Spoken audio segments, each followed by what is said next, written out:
Ranger, you're in the camera. Are you gonna let mommy film? That is rude.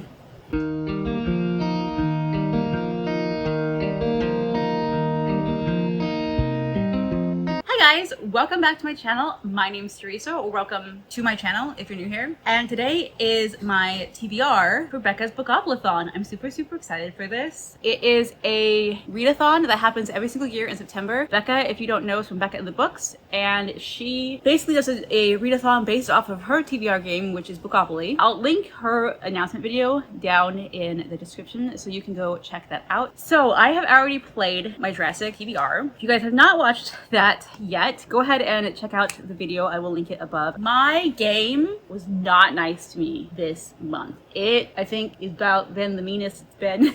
So I have a lot of books, and so my goal is to try and match every single one of these prompts with books I'm already reading, because I have 13 books, you guys. 13 books I have to read. And not like that's undoable, but it's a lot. And I know I have some stuff happening in September, so I'm just like, oh my gosh, I don't want to have to add any more to my CBR. So the hope is that this game will be nice and that everything I land on will correspond to something from my Jurassic TBR. I'm gonna go ahead and roll 6 rolls. Like I said, I had 13 books, and I was kind of thinking, like, in the beginning when I would first play my Jurassic TBR, I was like, oh, I'll just play along when I get my Monopoly Bookopoly board. I'll just roll as many times, so whatever. But I'm like, I'm not gonna roll 13 times because then you can get doubles, and then who knows if even the books are gonna match up. So we're not doing that. I'm gonna roll 6 times, and if I get doubles, I get doubles. We'll see. Like I said, we'll hopefully get it to match up. Let's just go ahead and play. Okay, so here is the piece I'm using. It's just a pretty little rock. I'm gonna use this for my little space guy, and let's go ahead and do our first roll.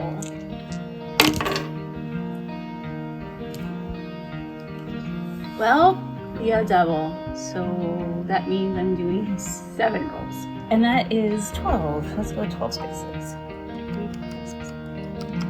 We have Emoji Pick. We got a double. I got a double. First roll. I landed on poll. Basically what this means, I just have to put a poll up somewhere and have people vote on it. So I put it up on my Instagram. So the choices that I gave my Instagram followers are Crown of Feathers by Nikki Papreto, Waking Hours by Liz Wehill, Germ by Robert Laparlio, and Black Sun by Rebecca Roanhorst. So those are the options that everyone has to vote on. And the dog is moving the camera. You'll be seeing here, this is what won the poll. So that's what I'm going to be reading for this prompt. Roll number 2 is 9.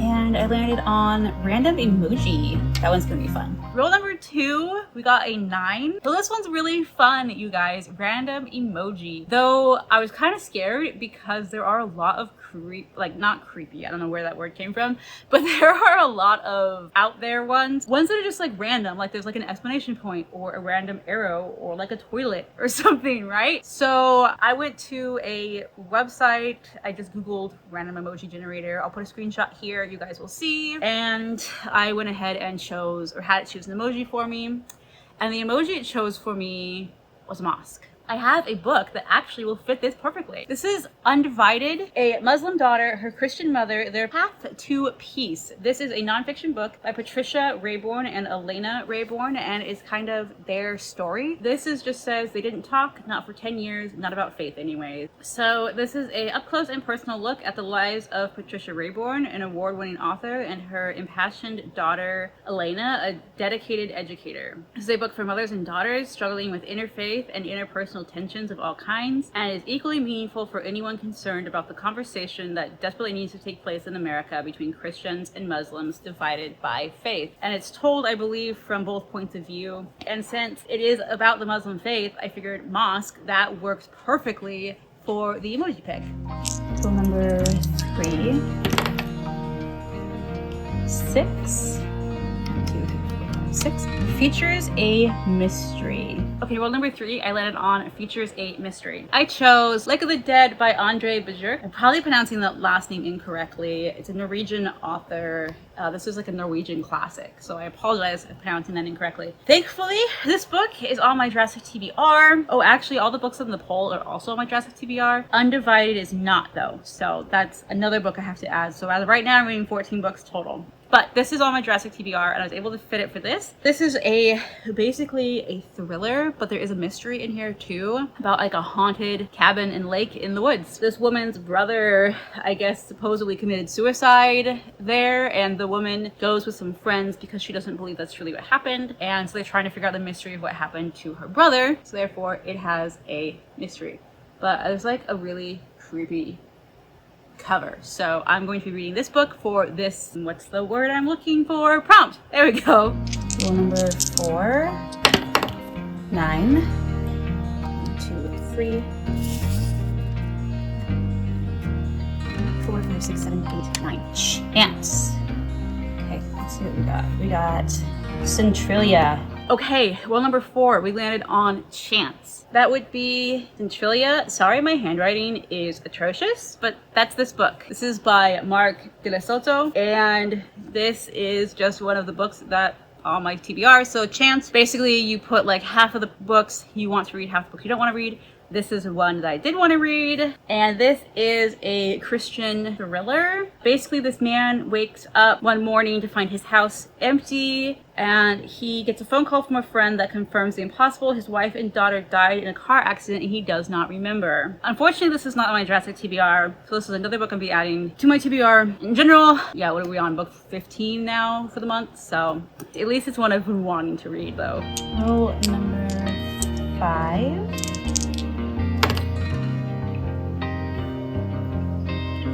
10. 1, 2, 3, 4, 5, 6, 7, 8, 9, 10. People on the cover. Roll 5. I got a 10, which landed me on the prompt people on the cover. So for this, it's actually only a person on the cover, kind of, but I'm totally using it. This is Over the Edge by Brandolyn Collins. And you guys, I can't tell you how excited I am for this book. I literally just got this in the mail today. I ordered it on Amazon a couple days ago because I saw it and I was like, this is like the perfect book for me ever written. This is a Christian thriller that has to do with Lyme disease. If you guys have seen my video, I'm a booktuber but I can't read video, go check that out if you haven't. It's basically talking about my journey with Lyme disease and how that affects my reading and affects this channel. This is Own Voices, and it's like a medical thriller where Lyme disease is the weapon. And I'm so excited. And as you can see, there is a person on the cover, there's a face, and you know what? I'm gonna count it. I'm so excited. Okay, I'm just gonna kind of read you a little bit of the back here because like, I can't even, you guys, I can't even. Janessa McNeil's life looks perfect. Her husband, Dr. Brock McNeil, is a renowned researcher and professor at Stanford University's Department of Medicine. They have a beautiful home and can give their daughter everything she needs. Theirs is a life others envy. But nothing is as it seems. Forces are at work that will shatter everything. Janessa's marriage, her way of life, even her safety. For her husband's highly respected assertion that chronic Lyme disease doesn't exist has done more than inform medical and insurance professionals. It has ruined lives. One man's life in particular. Now it's time to make Dr. Brock McNeil face the truth, to make him see the devastation Lyme disease causes, up close and personal. And this bitter man has found the perfect tools to extract his revenge. Janessa and her daughter. I'm so excited, you guys. I can't even tell you. And this is for my Jurassic TBR. It is a 5-star prediction. I'm so excited to read this. I'm like, can you get a more perfect book for me? No, I don't think you can. So I was so glad that I was able to put this on my TBR. I'm so glad. Rule number 6. Oh my gosh, you guys. Okay, well, so that was roll 6. So then I have roll 7, and then now I have to have roll 8. That's 12. 1, 2, 3, 4, 5, 6, 7, 8, 9, 10, 11, and 12. Favorite setting. For roll number 6, I got another double. And this is 6. Like, it's double 6s. Okay, but this I landed on favorite setting, which I'm really excited about because, well, I mean, obviously, it's my favorite setting. It's a little bit of a stretch with this book because it's not 100% like my all-time favorite setting. My all-time favorite setting is Pacific Northwest. But within the Pacific Northwest, even in that, I love isolated small towns, woods, forests, that kind of settings. So anything, again, in the forest, in the mountains, small towns, creepy small towns, the middle of nowhere, that kind of stuff. That's one of my favorite settings ever in books. And that book would be Darlington Woods by Mike De La Soto. This is another Christian suspense story. Rob Shields has just lost his wife and son. He's battling depression, denial, and an irrational fear of darkness. An eerie dream convinces him that answers to the mystery of his son's disappearance is in Darlington, a town found on no map. Shields begins the quest to find the truth. His search leads him deep into the woods surrounding the town, where once in, there seems to be no way out. Creepy woods, creepy town, small town in creepy woods with creepy things. Totally all about that. So this is what I'm choosing for favorite setting. Okay, what was gonna be our last roll, but no longer. Number 7. Thanks board. Thanks board. That's another 12. And now I have 9 rolls. 1, 2, 3, 4, 5, 6, 7, 8, 9, 10, 11, 12. Becca. It's been double 6s every time. Like, why do you hate me, dice? Why do you hate me? I just don't know. I landed on Becca. So, pretty self-explanatory. Anything that Becca has ever recommended over the years is fair game. And so I went back and I looked at some of her older videos of trying to find books that sound interesting to me. Unfortunately, I didn't find anything that I have on my Jurassic TBR. So once again, we're adding another book to the overall TBR. The book that she recommended and I'm choosing is The Hazelwood by Melissa Albert. I gotta be honest, you guys, I can't remember exactly what this is about. I think it has to do with like witches or something. Magical woods again, I think. I'm not 100% sure, but it sounded interesting and I was able to find it on audiobook. So I'm like, yeah, let's do it. Roll number 8 is 9. 1, 2, 3, 4, 5, 6, 7, 8, 9. That is highest rated. Roll number 8. Hopefully I don't get any more doubles. Roll number 8 of 9. I landed on highest rated. So I went to my Goodreads. So what I was going to do was check my Goodreads to find what my highest rated on my physical TBR was, which ended up being Crooked Kingdom by Leigh Bardugo. But then I thought, hey, I can just pick from the rest of the books that are on my Jurassic TBR and do the highest rated from there. So that's what I did. And as you guys will see on the screen here in just 1 second, there you go, that Wind Rider by PC Cast was picked. This is book 3 in a series that I have been reading. If you want to know what the series is about, go watch my Jurassic TBR video because I talk about it there. So this book is a 4.56 stars on Goodreads, and it was the highest of what I had left over. Also, you will see later on in the video, I will be holding up Crooked Kingdom. Ignore that. Also, ignore the fact that I say I have an extra book to add because Crooked Kingdom would have been an extra book, but now because I'm reading Wind Rider, I no longer am adding an extra book. So just take that in consideration as you watch the rest of the video. Okay, back to the program. And you guys, what will hopefully be our last roll, unless we get another double. Roll number 8. Oof! That is 6. 1, 2, 3, 4, 5, and 6. That would be spring. And, you know, I'm not really in the mood to read spring. So I think I'm gonna have to do Becca's rule where I roll again and add 2 books to the next prompt that I land on. Roll 9, landed on, I think what like most people are not pleased with when they land on this prompt, and that's spring. I don't want to read a spring book or anything that reminds me of spring. We're going into fall. I'm not gonna be reading a spring inspired book. So what the rule states is if you don't want to do a prompt or you can't find the books for the prompt, you can roll again, but the catch is you have to add 2 books to your next prompt. So let's go ahead, roll again, roll number 10, and I'm gonna have to add 2 books. And my gosh, please don't let me get a double because Just no. Roll number 8 times 2, or take 2. 8. 1, 2, 3, 4, 5.